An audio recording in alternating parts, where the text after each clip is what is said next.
Muy bien, ya estamos en pantalla, acá, en live. Bueno, son las 12:58, en lo que se siguen conectando otras personas a nuestro live. Vamos a hablarle un poquito de lo que es Proyecto Matria, para poder entonces más adelante entrar de lleno en la presentación. Proyecto Matria es una organización que se fundó hace ya casi 16 años.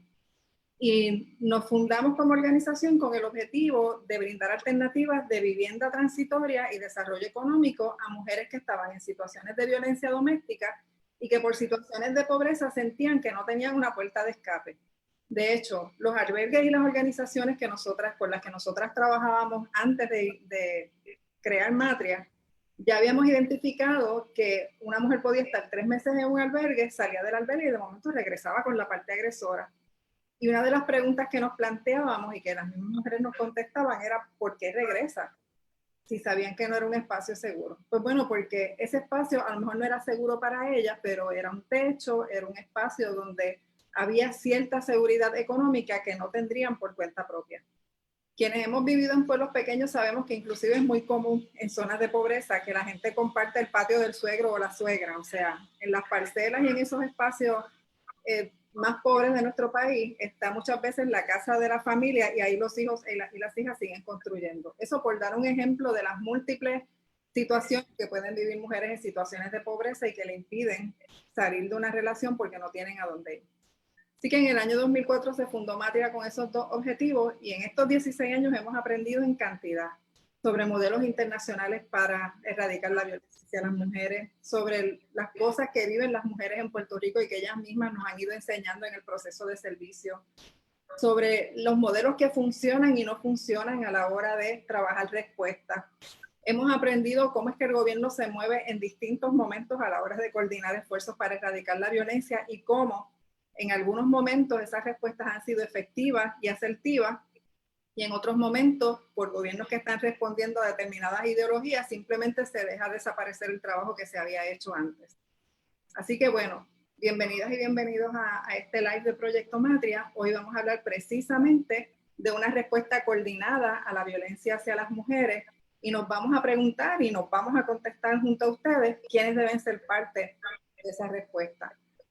Mi nombre es Amarilis Pagán Jiménez, yo soy la directora ejecutiva de Proyecto Matria y hoy me acompaña José Galarza Flores. José es nuestro coordinador de servicio directo y es la persona que está a cargo en Matria de cerciorarse que todos los programas de servicio estén funcionando bien, estén funcionando con eficiencia, pero también con sensibilidad y con perspectiva de género.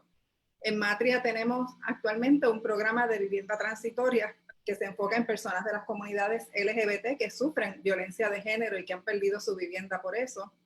Tenemos un programa de vivienda permanente en el cual tenemos actualmente 40 participantes y en ese programa se atienden y se reciben mujeres que están huyendo de situaciones de violencia doméstica, pero que además tienen alguna situación de diversidad funcional, ellas o sus dependientes. Y en ese programa también atendemos personas sin hogar. Y tenemos además de eso nuestra incubadora de empresas, que muchas y muchos de ustedes conocen, así que desarrollamos pequeñas empresas con mujeres y con personas de las comunidades LGBT. Y luego del huracán María sumamos entonces nuestra Casa Solidaria Matria, que está en Miraflores, en el pueblo de Orocovi. Es un proyecto de recuperación y ahí trabajamos con familias completas de esa zona rural y ahí está nuestro modelo de incubación de empresas, pero también nuestro modelo de apoderamiento y dentro de las muchas cosas que hacemos, estamos trabajando el desarrollo de pequeños proyectos agrícolas y estamos reconstruyendo casas todavía 3 años después del huracán María. Así que ya, sin más, comenzamos con nuestra presentación. Yo no estoy viendo los comentarios del chat de Facebook, pero hay compañeras y compañeros de Matria que los están viendo y me harán llegar sus preguntas. Y a José también, si hay preguntas que tengan para nosotras durante este live. Así que bueno, una de las primeras premisas que nosotras utilizamos en Matria es esta que llevamos años repitiendo. La equidad es el antídoto a la violencia de género. Por eso cuando se habla de respuestas coordinadas a la violencia hacia las mujeres, hay que hablar de equidad, hay que hablar de desarrollo económico, hay que hablar de acceso a servicios, hay que hablar de garantías de derechos humanos. ¿Por qué? Porque miren, la desigualdad implica para las mujeres no solamente pobreza definida como no tener dinero, implica privación, Y cuando hablamos de privación en el marco internacional, esta palabra se interpreta como todas las angustias, pesares, todo lo que tú tienes que pasar para tener lo mínimo para una vida digna. Eso incluye no tener tiempo para el ocio, pero además tener que invertir una energía terrible en lo mínimo, en conseguir comida, en lavar la ropa, en tener servicios de salud, en acceder a educación. Cuando una persona no tiene lo mínimo para subsistir, simplemente no se logra desarrollar plenamente como ser humano. ¿Y saben qué? La pobreza y la desigualdad se hereda. Y en la medida que las mujeres viven en desigualdad, sus hijas y sus hijos también heredan esa desigualdad y la viven y la sufren y son objeto de violencia. Es como una cadena que la única forma de destruirla y cortarla es trabajando medidas de equidad. La desigualdad también, en el contexto de la violencia hacia las mujeres, implica sexismo. Y el sexismo y el machismo han ido evolucionando su discurso en los pasados años, así que nosotras hoy en día inclusive hablamos del sexismo benévolo, que es ese que nos dice que las mujeres somos tan frágiles que no se nos golpea ni con el pétalo de una flor. Bueno, pues hay gente que dice eso como si fuera algo bien bonito, pero realmente ese tipo de imagen no deja de ser sexista porque reitera que las mujeres son frágiles, algo que no es cierto, ¿verdad? Las mujeres han demostrado que tienen otras capacidades distintas a las de los hombres y unas fortalezas distintas a las de los hombres. El sexismo siempre viene acompañado de prejuicios. Y dentro de los prejuicios están toda esa gama de barbaridades que escuchamos cada vez que hay un caso de violencia hacia las mujeres en nuestro país. Incluye juicios sobre cómo se viste, cómo se ve, cómo trabaja. También el pensar que se lo buscó, que porque es de X o Y manera, bueno, pues qué otra respuesta podía dar ese hombre sin asesinarla. Yo llegué a ver casos en Ay Bonito, un caso en particular, en el que el hombre estuvo todo el día molando el machete y luego al final del día asesinó a su esposa y la defensa de él para el juicio era que supuestamente se había enterado de que ella le había sido infiel. Entonces así, con esos prejuicios, con ese manchar la reputación de las mujeres, muchas veces se trata de salvar la cara de la persona que es asesina o es agresora. Y bueno, a eso se le suman muchísimos otros prejuicios y estereotipos que los vemos a diario en nuestra cultura en general. Los vemos en las canciones de todos los géneros, vemos los prejuicios y los estereotipos en los anuncios de televisión, en los programas de televisión, en la manera en que se proyectan figuras públicas, en la manera en que algunas iglesias, no todas, siempre hago la aclaración, pero en la manera en que algunas iglesias definen los roles de las mujeres y los hombres dentro del entorno familiar. Vemos todos esos estereotipos y prejuicios en cosas que nosotras mismas hacemos, como cuando, por ejemplo, partimos de la idea de que a las niñas hay que comprarle todo de color rosa y a los niños de color azul. Parece básico, hay mucha gente que ha roto con esas barreras del color, pero lo seguimos viendo. Entonces, bueno, entrando ya al tema. La Organización Mundial de la Salud hizo un estudio y lo actualiza cada cierto tiempo sobre el fenómeno de la violencia hacia las mujeres en distintas partes del planeta. Y tiene unas recomendaciones, tiene también identificados factores de riesgo y de protección. Y básicamente recomienda tres líneas de acción bien importantes. Recomienda un compromiso de acción a nivel nacional. Eso quiere decir que no puede ser Ay Bonito solamente quien se compromete en contra de la violencia hacia las mujeres, sino que tendría que ser todo Puerto Rico. Que no puede ser el sector de las organizaciones solamente quien se comprometa, mientras el gobierno sigue haciendo lo que le da la gana sin atender el problema. Que no puede ser que seamos las mujeres solas las que decidamos enfrentar la violencia hacia las mujeres. No, tiene que ser un compromiso multisectorial que incluya a todos los componentes de la sociedad. También la Organización Mundial de la Salud recomienda que se promueva la equidad y los derechos humanos de las mujeres, porque recuerden, la equidad es el antídoto a la violencia, y de eso vamos a hablar un poco más tarde, y recomienda que haya planes de acción multisectoriales. Entonces, José, ¿qué tú nos puedes contar del triángulo que garantiza la paz? Pues muy importante que todo este trabajo, todos estos esfuerzos que se dan, no sean solamente desde un solo ángulo. Y usualmente esperamos y tenemos una expectativa y esperamos que el gobierno responda porque tiene que hacerlo, pero no solamente el gobierno, ahora tenemos también nosotros, las organizaciones y también la comunidad, es otro factor que nosotros trabajamos desde Matria, ayudándolas a las comunidades a que se apoderen sobre estos temas y puedan tomar estas decisiones. y estos servicios, ofrecer estos servicios. Pues, dame un segundito que se me movió esto. Disculpen. Pues no podemos esperar solamente, ¿verdad?, a que la policía haga un trabajo, no es un trabajo solamente también de los tribunales, nos compete a todas las personas y todos tenemos que hacer también un trabajo interno para deconstruir y para mover todas estas programaciones que la cultura nos ha puesto en nuestro sistema.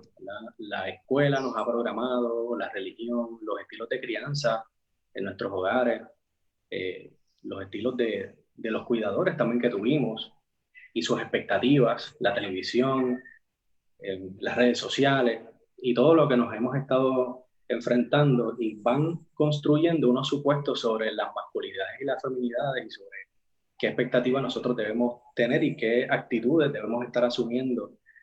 Y vamos replicando violencia porque se nos enseña que estas construcciones sobre las masculinidades tienen que ser violentas, tienen que asumir el poder todo el tiempo, tienen que ser visibles y suponen y se traducen en una serie de actitudes violentas.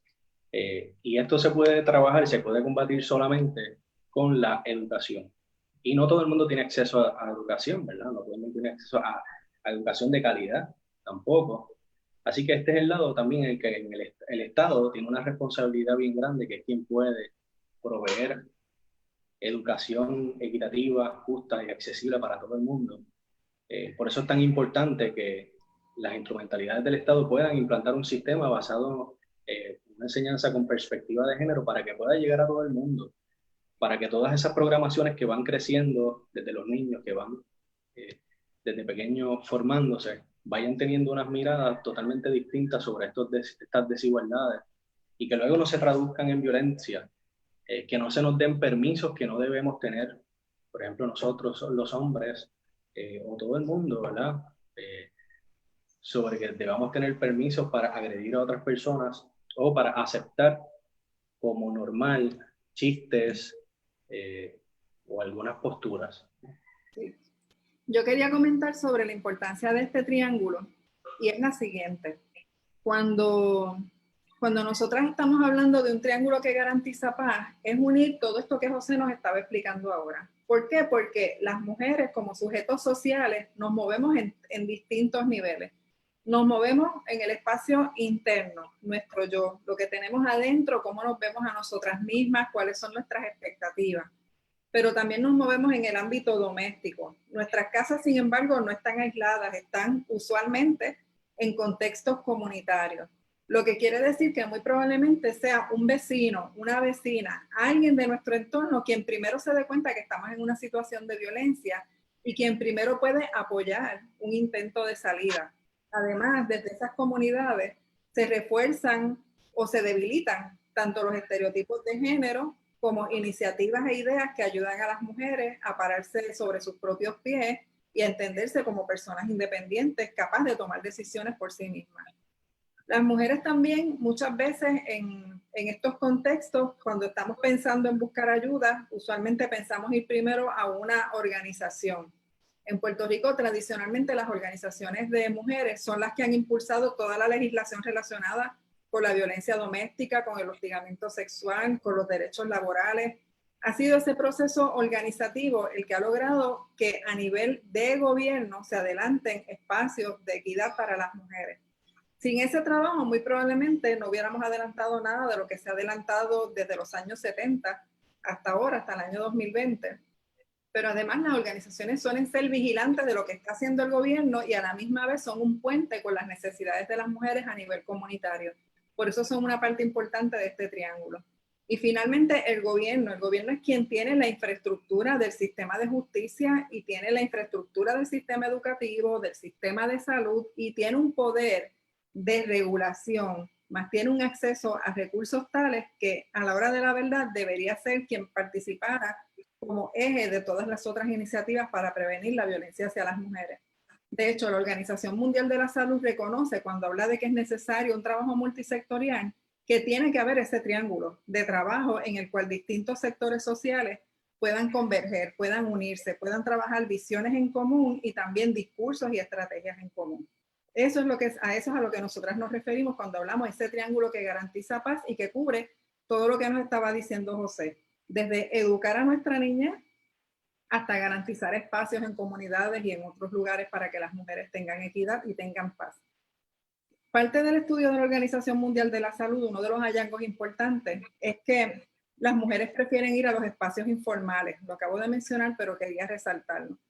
Y en Puerto Rico yo observo que eso es parte de lo que ocurre, ¿verdad? Una mujer prefiere ir a una organización, a una iglesia, a la trabajadora social de su escuela, inclusive a una amiga, a pedir consejo y hablar de su situación de violencia antes que ir directamente a un cuartel de la policía. Y eso es totalmente entendible, ¿verdad? Los cuarteles no son sitios agradables, los policías no son buenos tipos a la hora de atender a las mujeres, no son amigables, no suelen ser empáticos, hay excepciones, pero no es la experiencia de la mayor parte de nuestras participantes. Y además, una vez tú activas el sistema de justicia, es bien difícil como persona que ha sufrido la violencia tener algún control del resto del proceso. Y a veces las mujeres lo que están buscando no es encarcelar a la parte agresora, sino estar ellas seguras en iniciar un proceso de sanación. Así que ese triángulo es importante por eso. Vale resaltar que a nivel del gobierno de Puerto Rico, realmente la inversión que se hace en los asuntos de las mujeres o en organizaciones que pueden servir de portal para que las mujeres busquen ayuda es mínimo. El gobierno de Puerto Rico hace décadas que no invierte en asuntos de mujeres. En el año 2006 se hizo, por ejemplo, un análisis del presupuesto de Puerto Rico desde una perspectiva de género. Lo hizo la doctora Enchautegui, que es economista, comisionada por la licenciada María Dolores Fernández cuando era procuradora de las mujeres. Y de ese análisis de presupuesto en 2006, o sea, antes de la deuda, de la quiebra, etcétera, se determinó que el gobierno de Puerto Rico invertía menos de un centavo de cada dólar en el desarrollo y el bienestar de las mujeres. Eso fue hace 14 años. Yo imagino que ahora estarán invirtiendo 0.3 centavos o 0.01 centavos de cada dólar en el bienestar de las mujeres, porque la realidad es que invierten cada vez menos en las organizaciones, pero además en programas de bienestar social que son importantes para nosotras. Así que bueno, si miramos qué le corresponde al gobierno. Ahorita José nos va a hablar de la respuesta de las organizaciones, de nuestras organizaciones y de la línea de emergencia, que aprovecho para decir el número, a lo mejor Jorge ya lo escribió en los comentarios del live, es el 787-489-0022. Pero ahorita vamos a hablar de eso.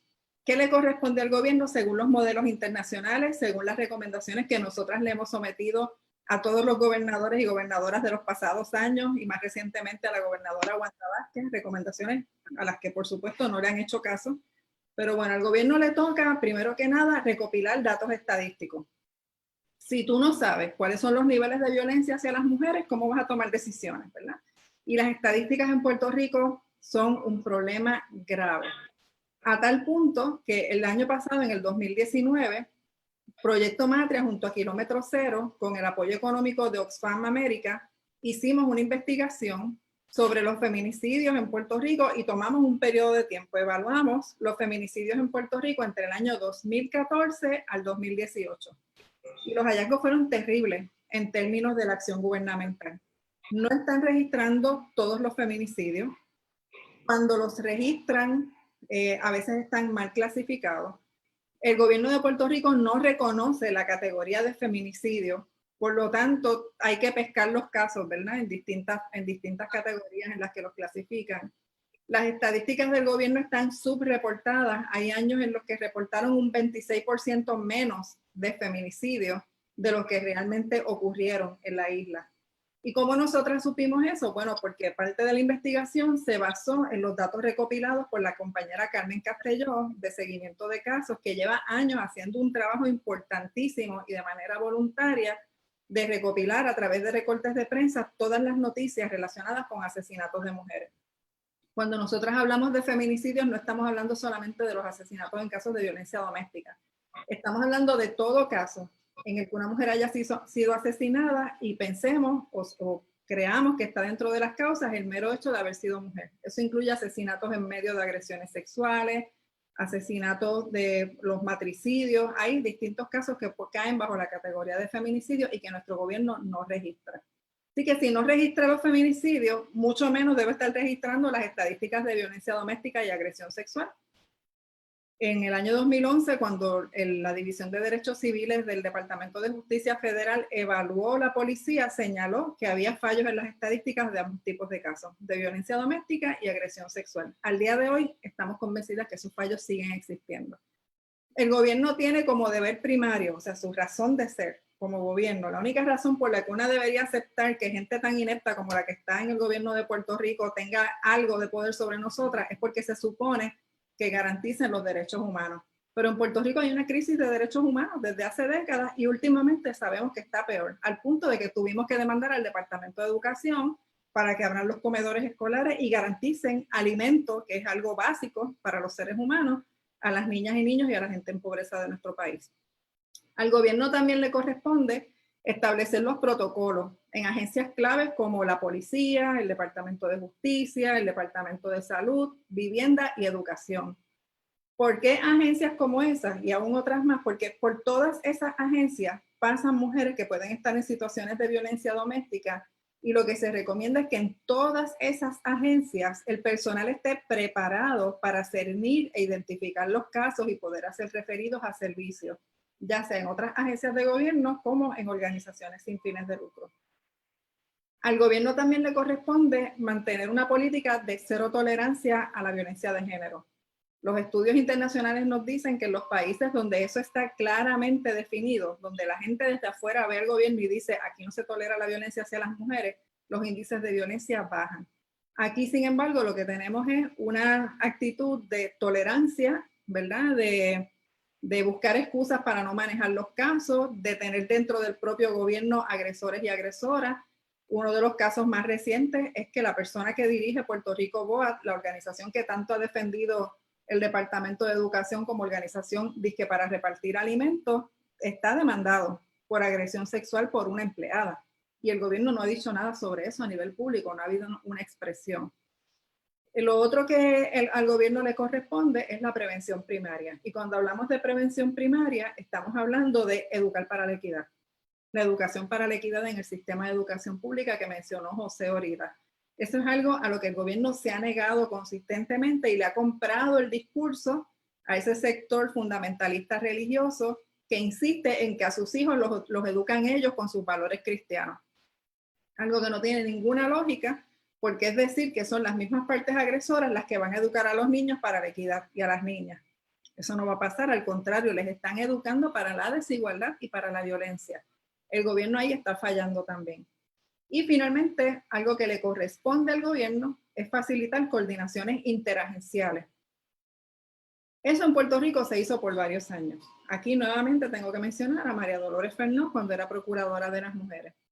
Puerto Rico recibe, de hecho, unos fondos del Departamento de Justicia Federal de la Ley contra Violencia Doméstica, la que la gente por ahí conoce como VAWA. Y uno de los requisitos que esa ley le impone a los gobiernos para hacer aportaciones al presupuesto es que haya un plan consolidado de atención a la violencia hacia las mujeres.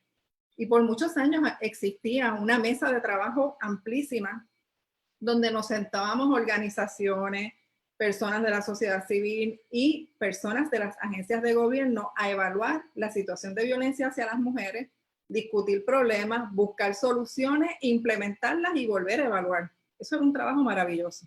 Y se hizo hasta más o menos el año 2007-2008, entre el año 2001 al 2008. Con todos los cambios políticos, bajo el fortuñato, en ese momento en que la oficina de la Procuradora de las Mujeres se convirtió en un lugar ambicionado por los políticos en el poder, comenzó a perder su capacidad de acción. Ya no estaba María Dolores Fernández en la oficina de la Procuradora, y ya saben que precisamente bajo la dirección de Wanda Vázquez, que es ahora la gobernadora, en esa oficina de la Procuradora de las Mujeres se desmanteló ese esfuerzo de un trabajo multisectorial para atender la violencia hacia las mujeres. ¿Qué podemos hacer las organizaciones? Pues bueno, las organizaciones podemos trabajar con lo que se llama también, nuevamente, la prevención primaria. Esa prevención es la que hace que no tengamos que llegar al evento violento, que no tengamos que llegar a la denuncia a la policía, que no tengamos que llegar a un tribunal o a una morgue a identificar a una mujer. Esa prevención primaria es la que hace que una persona identifique lo que es la violencia hacia las mujeres y pueda hacer un compromiso consigo misma de no ejercer esa violencia. Y en el caso de las mujeres, le da las herramientas necesarias para ver las señales y salir a tiempo de una situación de violencia. Eso es importantísimo. Ahí es donde se educa a los niños, a las niñas, a las personas jóvenes, pero también a adultos y adultas. Esa prevención primaria incluye también apoderar a las mujeres y a las comunidades para que fomenten pactos, para que creen pactos sociales de equidad. Eso es lo que logra que en comunidades como Miraflores, por ejemplo, el Consejo Comunitario tenga una composición balanceada entre hombres y mujeres y donde todas y todos sean escuchados. Esas son formas de adelantar la equidad y eso las organizaciones lo podemos hacer porque tenemos un alcance distinto al del gobierno y una relación distinta también con la sociedad a la que tiene el gobierno. A las organizaciones también nos toca dar los servicios necesarios para ir construyendo los factores de protección. ¿Se acuerdan que mencioné ahorita que la Organización Mundial de la Salud identifica los factores de protección en sus investigaciones? Pues algunos de esos factores son el crear espacios de movilidad y desarrollo económico para las mujeres, el que haya educación plural y para la equidad, el que haya también respuestas comunitarias accesibles a las mujeres. Normalmente son las organizaciones quienes trabajamos eso. En el caso de Matria, nosotras nos enfocamos en desarrollo económico y vivienda. Definitivamente factores de protección importantes. Las organizaciones son las que intervienen en las crisis y garantizan seguridad, y José nos va a hablar más en detalle sobre eso. Nos toca también acompañar en los procesos de sanación a las mujeres, porque no es meramente ir a un proceso judicial y pensar que el único objetivo es apresar a una persona agresora. No es que el objetivo primordial no es ese, el objetivo primordial es acompañar a la mujer en un proceso de sanación en el que se sienta segura y pueda recuperar su vida. Y también a las organizaciones nos toca ese proceso de fiscalizar, que como ya vieron, en Matria lo estamos haciendo a diario, fiscalizar las acciones del gobierno, llevar de hecho un registro de lo que el gobierno ha hecho bien y ha hecho mal y exigirle que cumpla con su deber.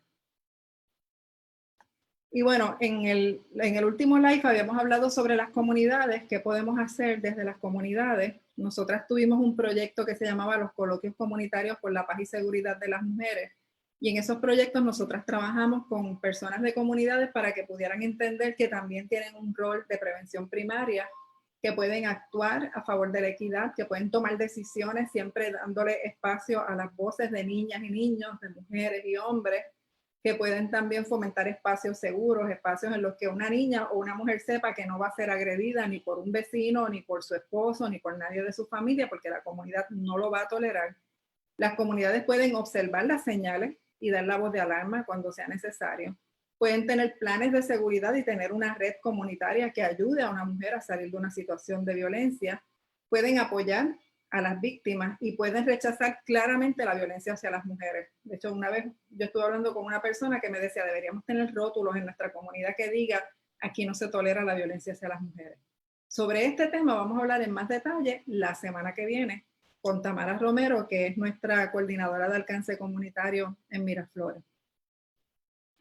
Y bueno, hay una agenda pendiente con todo esto, que incluye incorporar la educación para la equidad en las escuelas públicas, garantizar la separación de iglesia y Estado, porque si ustedes notan, cada vez que del gobierno sale algo mal para las mujeres, miren al lado de la gobernadora o del gobernador, hay un pastor o una pastora de esas iglesias de ultraderecha que han estado promoviendo proyectos de ley como el de la pastora que quiere ser senadora, que se llama Naida Venegas, y así con otros proyectos que han intentado pasar en estos últimos años que nos quitarían derechos sobre nuestros cuerpos y sobre nuestras vidas.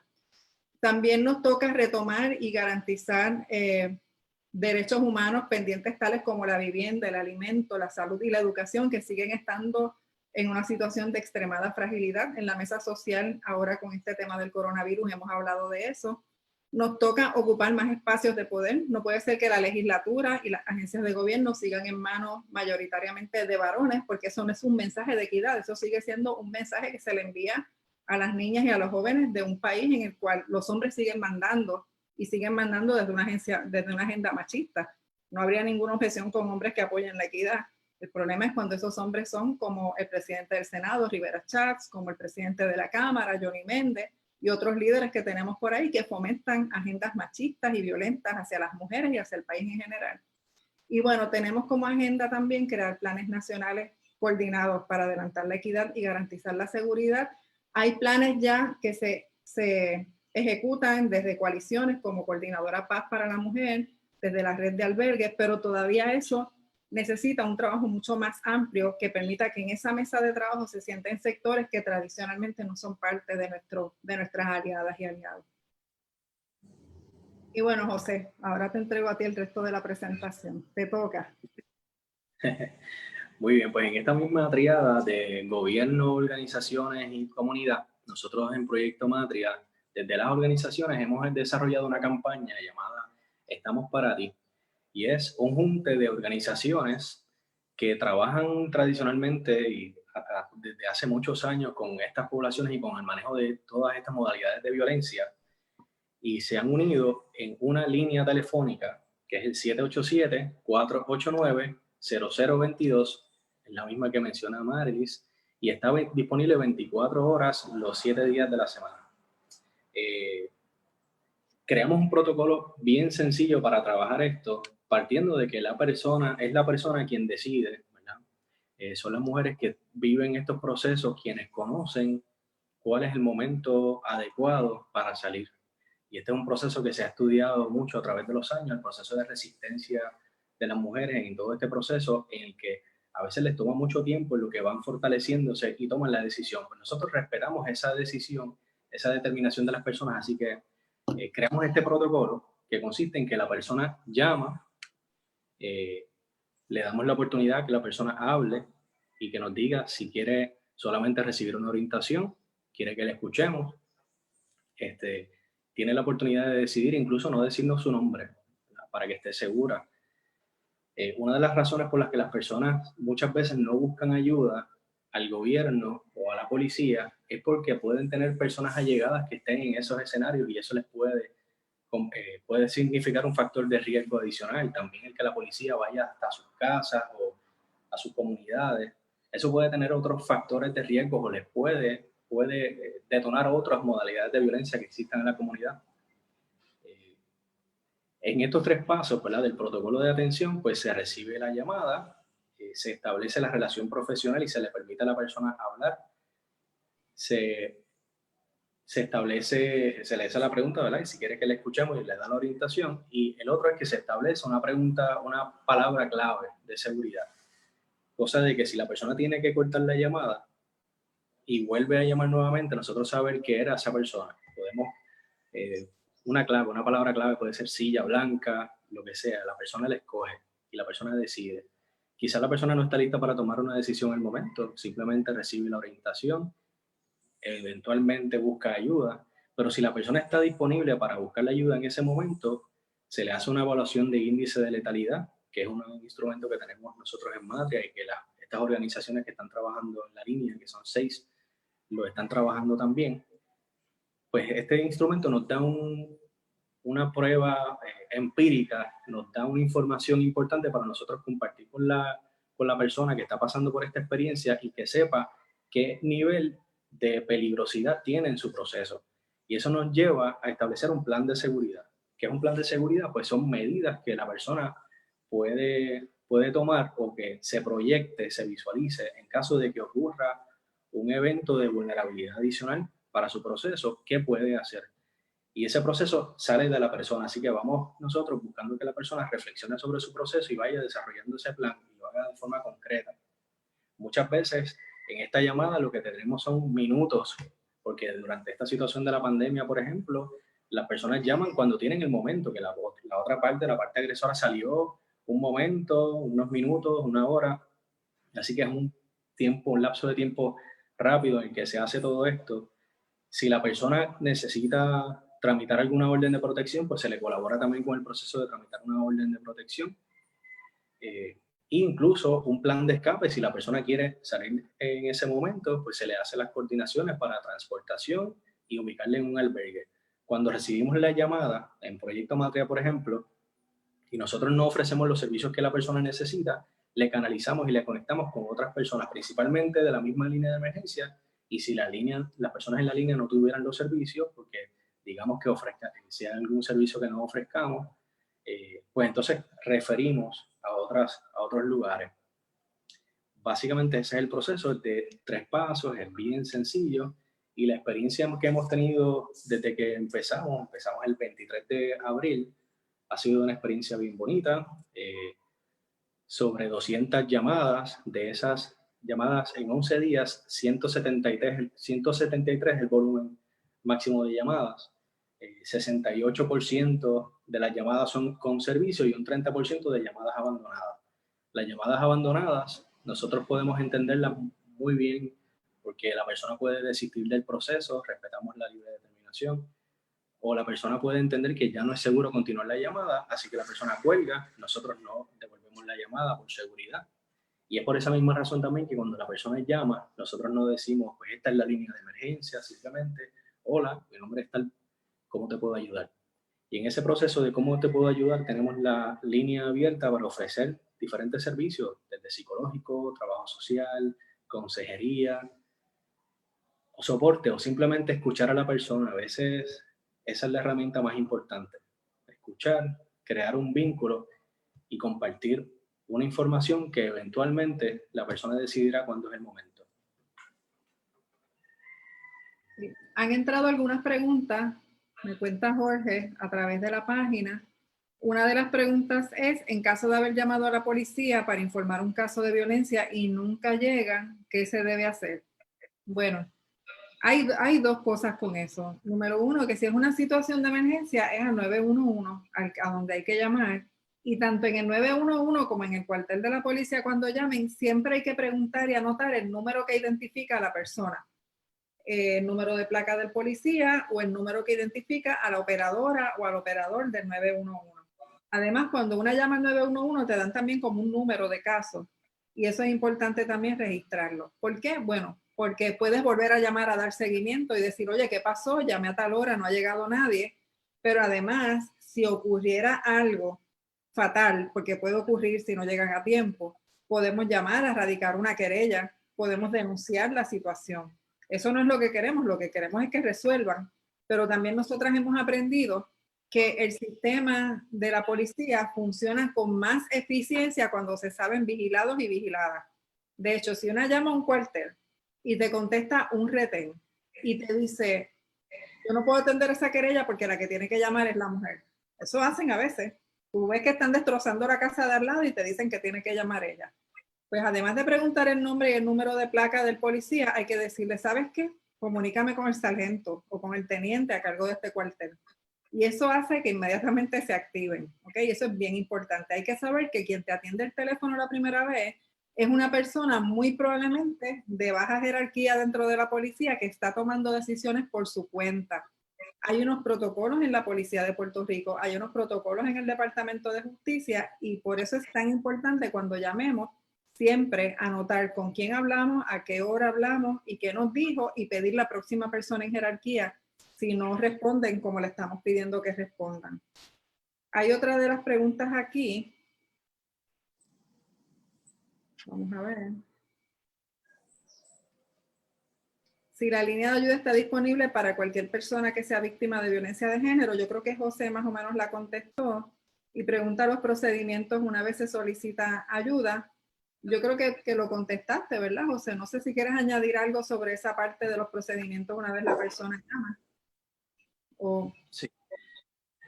Pues sí, básicamente la persona solicita la ayuda, se canaliza, es la persona la que decide qué es lo que la persona quiere hacer. Si la persona lo que necesita es recibir asistencia, servicio psicológico para la persona y sus hijos, pues se le coordina eso. Partimos de la experiencia de la persona y de lo que la persona quiere. Ahora, una vez se hace la evaluación de índice de letalidad, hay unas recomendaciones profesionales que se le dan a la persona y la persona es quien decide. Usualmente esa recomendación puede ir de la mano con una ubicación recomendada en albergue de emergencia para garantizar su seguridad. Pero es eso, se parte de la experiencia de la persona y de lo que la persona desee. Respetamos siempre la libre determinación de la persona. Ese es nuestro eje. Eso que José está contando es bien importante porque a veces dentro de los prejuicios que podemos tener, inclusive, o estereotipos, inclusive el personal de servicio directo en nuestras organizaciones, tenemos la tendencia a pensar que nos toca ser la salvadora o el salvador de esa mujer que llamó a pedir ayuda y que nosotras sabemos mejor que ella lo que ella necesita. Pero la experiencia nos dice y los estudios nos dicen que hay que respetar la autonomía de las mujeres porque ellas son las que están en ese contexto de violencia y son las que saben hasta dónde pueden estirar la cosa a la hora de salir de esa situación de violencia. Si lo hacen sin estar preparadas antes de tiempo, les puede costar la vida. El momento de mayor vulnerabilidad para una mujer en una situación de violencia doméstica es el momento en que elige salir. Por eso es que ellas lo hacen con tanto cuidado y por eso es que nuestras organizaciones preparan toda esa evaluación de peligrosidad, todo ese plan de escape, todo ese plan de seguridad, tomando en cuenta su opinión, porque en el momento que la parte agresora sabe que va a perder el poder y control sobre su víctima, es cuando más agresivo o agresiva se puede poner. ¿Sí? Eso es lo que nosotras queremos evitar, por eso se respeta la autonomía y por eso es que José enfatiza que cuando trabajamos tomando en cuenta la experiencia de la mujer, porque es la que nos está diciendo cómo es la casa donde está, qué vecinos y vecinas tiene, qué edades tienen sus niños y niñas, si hay niños o niñas con diversidad funcional, si tiene algún hijo o hija que no se quiere ir, que se quiere quedar con la parte agresora. A veces tenemos mujeres con jóvenes de 18 años que no quieren ir a albergues porque a veces no es posible acomodar toda la familia en el albergue y ellas prefieren no ir a un albergue si no pueden ir con sus niños y niñas. O sea, todas esas situaciones hay que tomarlas en cuenta. Ahora, cuando nosotras le hacemos las recomendaciones, también entonces nos cercioramos de hacer un registro de las recomendaciones porque nosotras también tenemos que estar claras de lo que le dijimos a la mujer por si ocurriera algo una vez esa llamada termina, ¿verdad? Nosotras no queremos jamás en la vida encontrarnos con un titular de un periódico de una mujer asesinada que nosotras hayamos atendido. Eso no nos ha pasado, pero siempre es una posibilidad y yo creo que el personal que atiende estas líneas de emergencia lo sabe. Yo creo que eso debe ser uno de los miedos más terribles que tiene una persona que atiende esta línea y es encontrarse con que después alguna mujer que atendió terminó asesinada.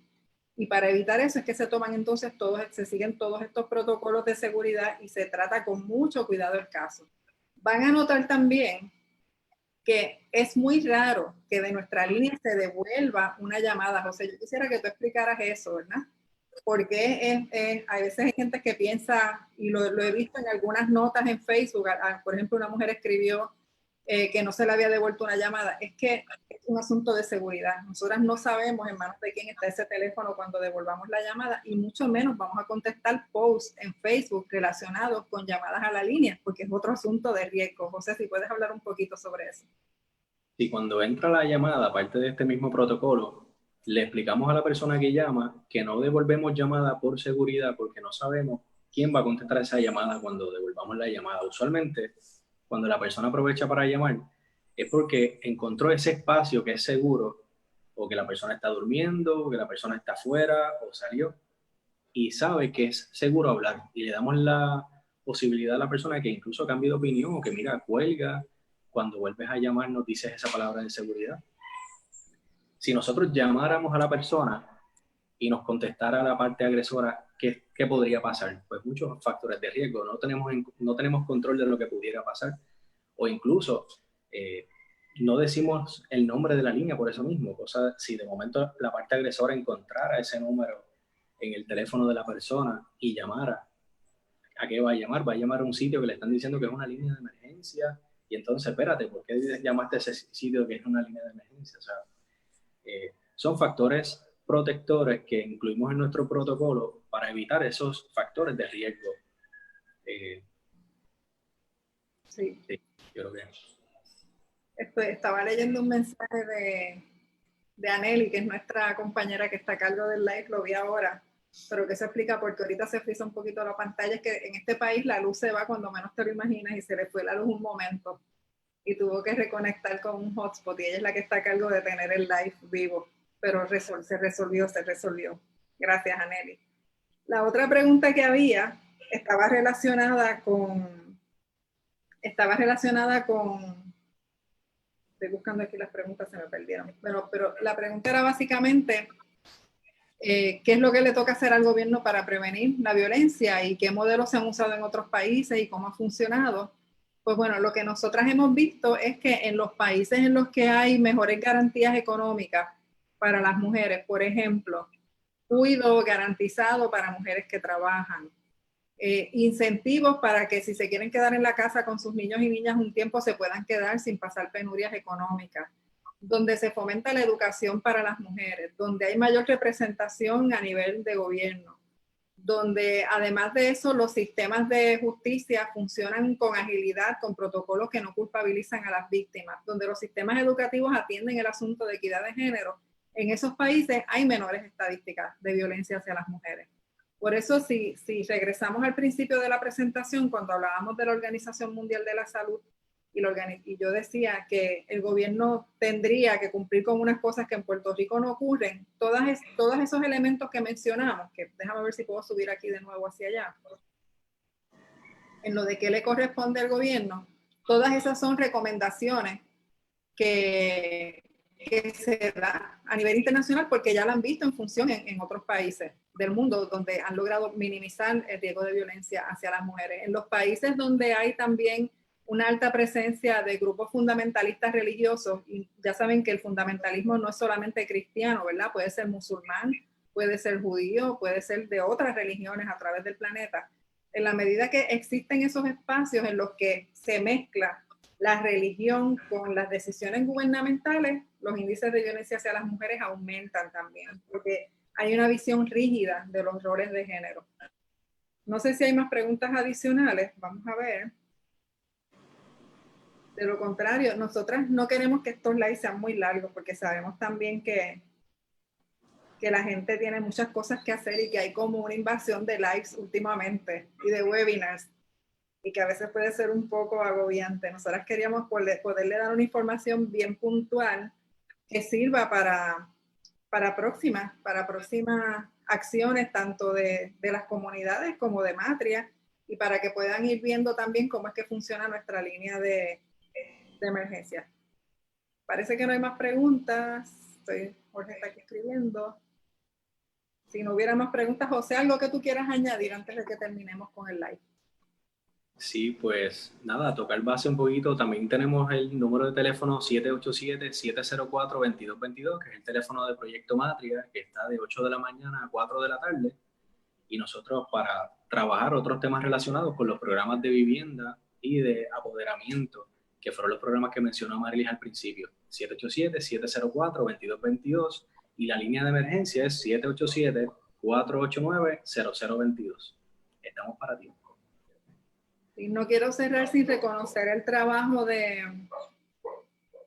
las otras organizaciones que están colaborando atendiendo la línea de emergencia. Está, por ejemplo, Hogar Ruth, Casa de la Bondad, Casa Protegida Julia de Burgos, la Oficina de la Mujer del municipio de Caguas y Hogar Nueva Mujer.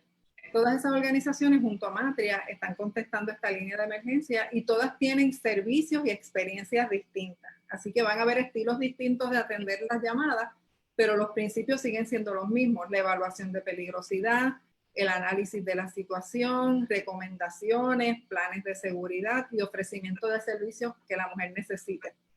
Lo otro que quería puntualizar es que nosotras estamos bien conscientes que necesitamos que este número salga de las redes sociales. En la medida que nosotras estamos conscientes, porque lo vemos con nuestras participantes, pero también nos lo dicen las estadísticas, que en Puerto Rico casi un 50% de la población no tiene internet en sus casas. Nosotras sabemos que esta línea de emergencia no se puede divulgar solamente por redes sociales. Así que si ustedes tienen redes sociales, pero conocen gente que no, apunten el número, compártanlo, díganle a la gente a su alrededor que ese número existe. Los primeros días después de la cuarentena, las llamadas a los albergues y a las distintas organizaciones bajaron. ¿Por qué bajaron? Porque la impresión general que había era que todo había cerrado. Y como la gobernadora de Puerto Rico, cuando emitió las órdenes ejecutivas, no hizo ninguna mención sobre la situación de violencia hacia las mujeres, ni mencionó que los servicios se seguían ofreciendo, tuvimos que las organizaciones por nuestra cuenta ir a los medios de televisión, de radio, y buscar que se divulgara que sí, que estábamos abiertas, que estábamos ofreciendo servicios, que estábamos disponibles. Pero esta línea surgió porque además de que tuvimos que hacer esa campaña, en el proceso de hablar de nuestros servicios nos dimos cuenta que teníamos un montón de números de teléfono distintos Y que era bien difícil en una entrevista de radio decir, sí, mira, los números a llamar son, y dar 10 números de teléfono distintos.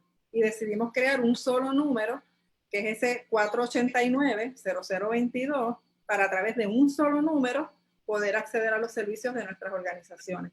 Esta es una línea que se creó expresamente para atender la situación de violencia durante la temporada del coronavirus. Y bueno, si el gobierno estuviera haciendo lo que le corresponde, esa línea sería del gobierno. Pero como no lo hace, pues lo hicimos nosotras con las organizaciones y le estamos sumamente agradecidas a las organizaciones que decidieron participar con muchísima generosidad, porque aquí nadie está cobrando extra por atender esta línea. O sea, nos sumamos trabajo sin cobrar nada adicional, pero es algo que sabíamos que teníamos que hacer para salvar las vidas de las mujeres. Voy a mirar aquí una última pregunta que vi que Jorge nos subió. Que cómo la prensa puede tocar estos casos sin dejarlos desapercibidos, ¿verdad? Porque los medios de comunicación están congestionados de información. Ha habido medios solidarios que han estado dando algún tipo de seguimiento a este tema. Lo hemos visto con periodistas solidarias como Mili Méndez, con Julio Rivera Saniel, en Ponce WPAB. También han estado dando seguimiento, pero ciertamente no se ha hablado lo suficiente como para que la gente sepa que existen estas líneas y que existen los servicios. Así que bueno, seguimos en nuestro intento. Este proceso de anunciar la línea telefónica dio una oportunidad también de dialogar un poco más sobre el tema a nivel público, pero bueno, el boca a boca. Antes no existían los medios de comunicación, no existían las redes y la gente se enteraba de las cosas. Así que memoricen este número en sus cabecitas y dénselo a toda persona que ustedes crean que lo puede necesitar en el futuro. Y bueno, el martes que viene tenemos otro live. En esta ocasión, como les dije ahorita, va a estar con nosotras Tamara Romero, que es nuestra coordinadora de alcance comunitario en Miraflores, y vamos a hablar sobre ese trabajo de prevención de violencia hacia las mujeres en los contextos comunitarios. Y ya con eso yo creo que estamos, ¿verdad, José? Nos podemos ir despidiendo. Aneli, yo creo que ya podemos cortar el live. Así que gracias a todas y a todas las personas que nos sintonizaron. El martes que viene entonces nos encontramos en otro live con ustedes desde Proyecto Matria. Y repitiendo, estamos para ti. Muchas gracias.